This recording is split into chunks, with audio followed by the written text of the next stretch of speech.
Tag TV, and Tag Radio, rapidly becoming the leading technology new media in all of Georgia and the Southeast.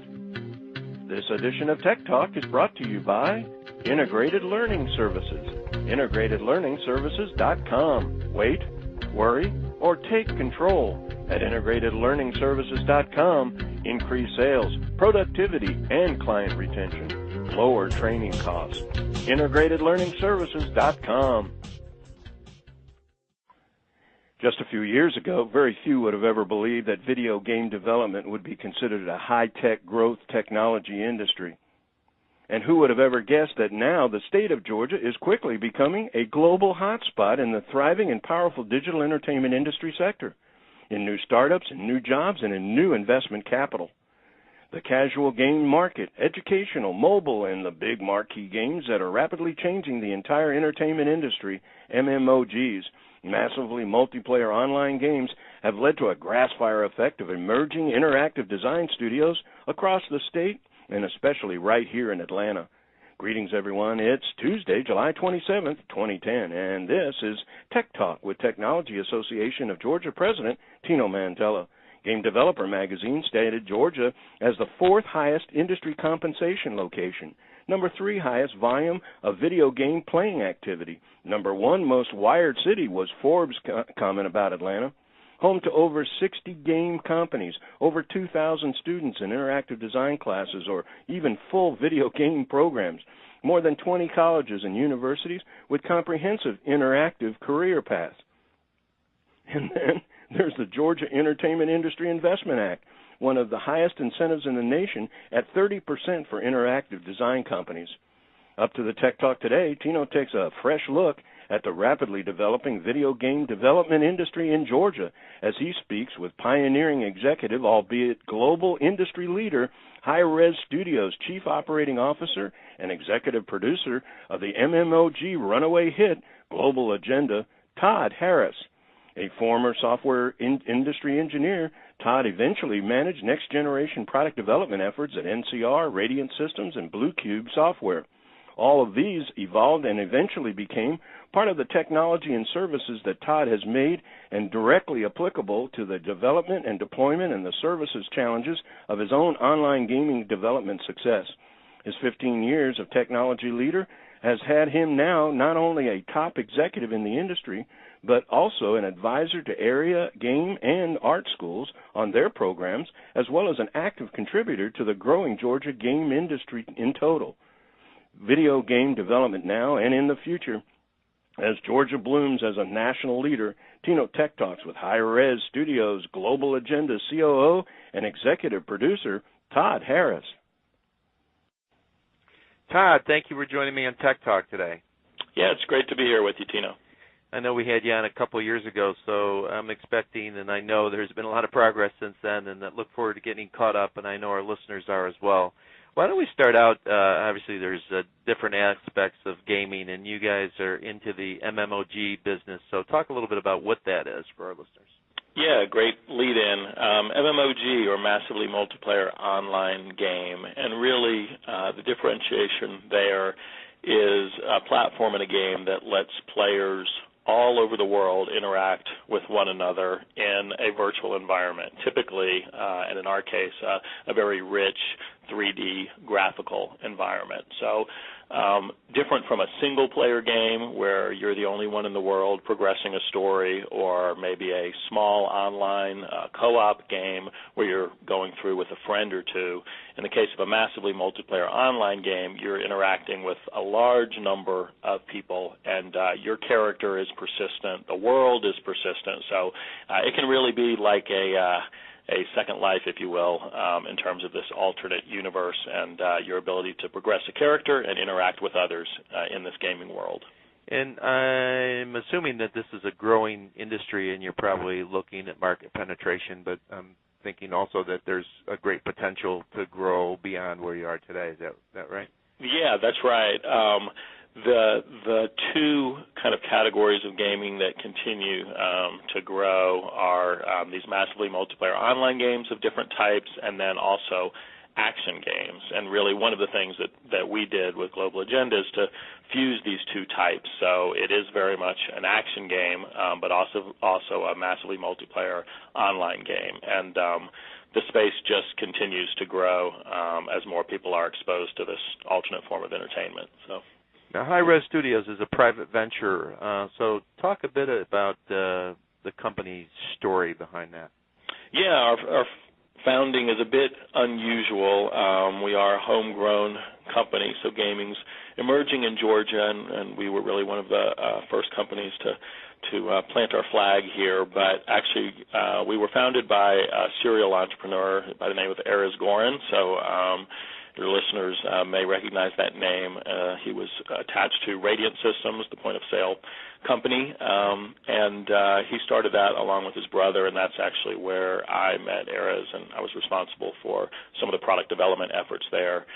And really, our entire management team kind of stems from that original working together at Radiant Systems in terms of technology and product development, and then many of us also worked at a spin-off, Blue Cube, which is an enterprise software company doing workforce management and supply chain software, which has since been bought by Red Prairie.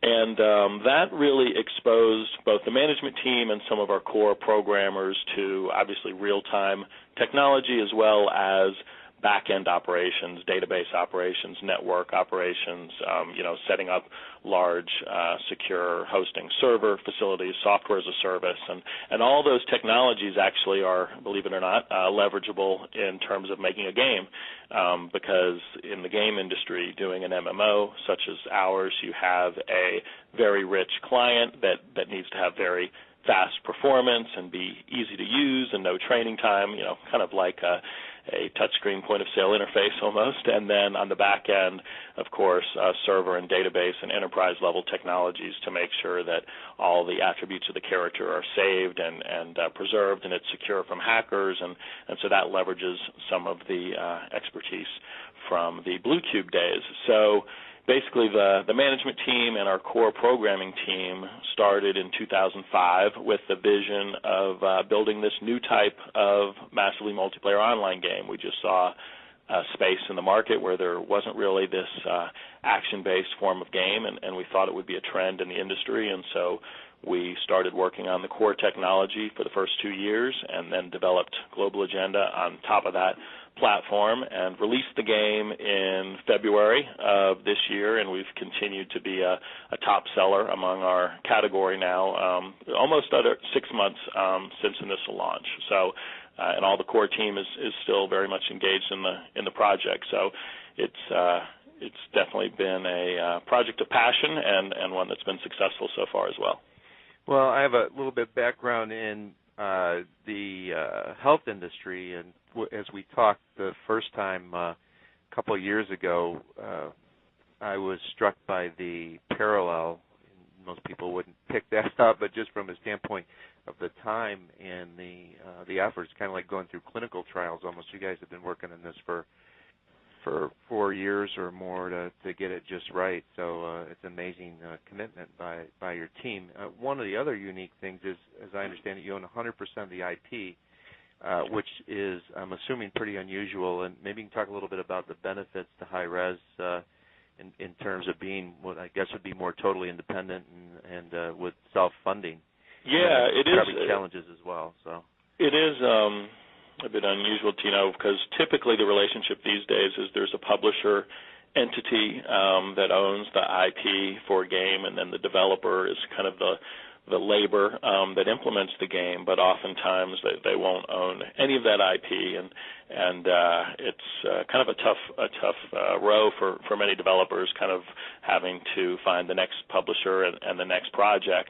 And so in our case, we were fortunate enough to, based on the success of Radiant and Blue Cube, basically for Erez to put forth the funding towards the game. So that means we were able to develop a unique IP. So rather than a tie-in with a movie or an existing franchise, we were able to develop all original story, original characters, original classes, and probably more than anything, it gave us the time to really iterate the gameplay until we thought it was right. So exactly as you mentioned with medical trials, it's the first time you're making a different type of game, it's somewhat of an experiment because you think, you write down some ideas on paper of what you think will be fun, but until you actually play them with real people, it's never 100%. And so we were able to do multiple trials, and here within our facility, we have a play test lab, and literally every day we're playing our own game, and multiple times a week we're bringing in local high schools or folks that are aspiring game developers or designers or just interested in the industry to come and play the product, and always trying to nudge it a little bit more towards fun, basically. And so we had the ability to do that many, many times, over a 6-month alpha beta period before the release in February, and we've even done it post-release. For us, it didn't stop once we launched. In some ways, that was the starting line, because then we had paying customers, and we could take their feedback and deliver updates online. So it is, in our minds, more of a kind of a service approach versus just a launch and forget approach. And those are all things I think that we've had the luxury of doing because there was no other middle entity involved.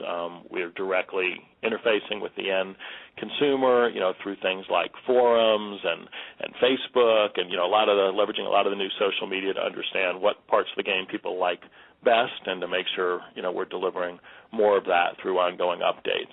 So those are definitely a lot of the plus sides of being independently funded and having our own IP. I think the challenge, of course, because we were a first-time developer, it just took us a bit longer to get our reputation out in the industry.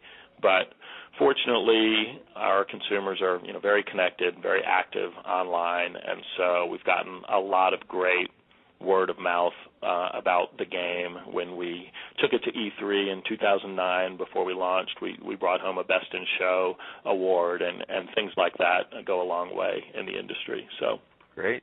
And the game's called Global Agenda, and talk about the game itself.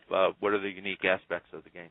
Yeah, it's called Global Agenda, and as I mentioned, probably the first thing that strikes people is just the fast-paced nature of the game and the fluid graphics. So at this point, gamers and others are familiar with games having really good graphics and being fast-paced when they're playing them on the console in their living room, or even some of the PC games. But once you start getting into the MMO category, where you're actually having to send the information about your character to a hosted facility and then back down to other clients real time, most of the games in that category are more slower paced or more fast turn-based, if you will. And that just dates back to before broadband was ubiquitous and before, servers and clients were able to process things like collision detection as quickly as they are now. And so, but technology's really come a long way since then. So we're really leveraging that and with our own code and platforms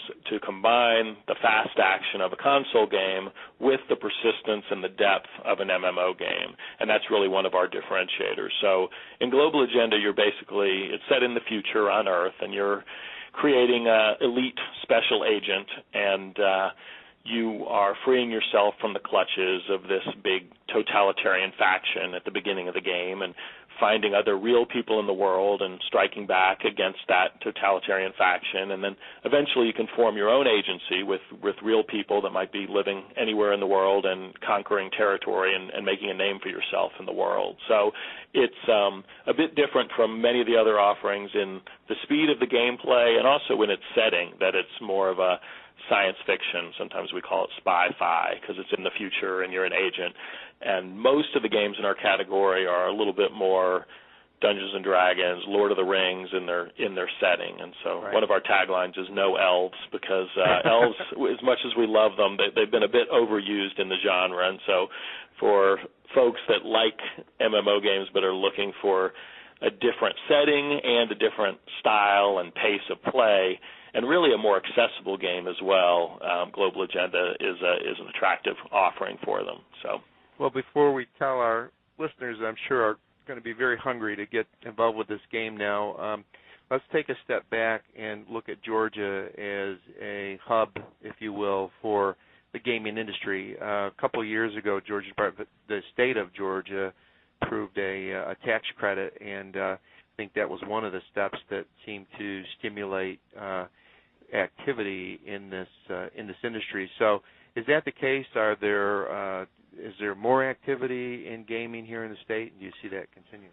Yeah, really the state's been very active in supporting the entertainment industry as a whole, starting with film, and we were excited that it expanded to include interactive media such as games. And so it's a very attractive state tax credit that I would say is, very competitively nationally. I think it's actually the best in the nation at this time for a potential employer. So that tax incentive, combined with all the great young talent that we have in Georgia. Georgia Tech has an outstanding program focused on, of course, just solid engineering fundamentals, but really a lot of game-specific technology on top of that. And then similarly, in terms of 3D digital artists and graphical designers and animators, programs like the Savannah College of Art and Design in Savannah and their Atlanta campus have a big game concentration, Atlanta Art Institute, as well as others. At this point, there's 30-plus institutions that have game certifications or degree programs. So there's a bunch of new talent that is graduating, and Hi-Res, we're excited to have internships with quite a few of those organizations, and there's really starting to be an infrastructure of other kind of supporting adjacent suppliers as well, be that animators or voiceover artists or audio composers or other things where a studio may not want those folks full-time or have a need full-time, but just kind of additional partnership opportunities. So it's definitely exciting to kind of see the game industry, and it's still in its embryonic stages compared to a place like California, but we've got a lot to offer in terms of these universities, in terms of much better cost of living, and finally the incentives that you mentioned, all those combined to make a real attractive package for potential employers. Final question, how can our listeners get a hold of the game? Oh, great question. All they need to do is go to the website, globalagendagame.com, globalagendagame.com. And on that website, they can see a lot of gameplay through videos. They can read about the different classes that we have in the game. They can read reviews and testimonials from some of the main game reviews that we've been fortunate to receive.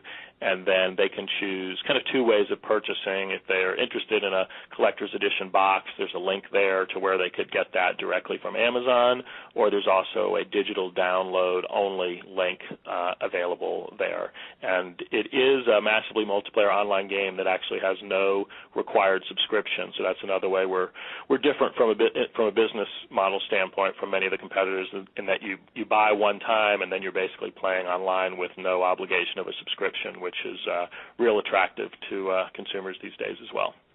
Well, Todd, congratulations to Hi-Res and to you, and look forward to more things coming out of Hi-Res, and everybody pick up the game. Thanks for joining me on Tech Talk today.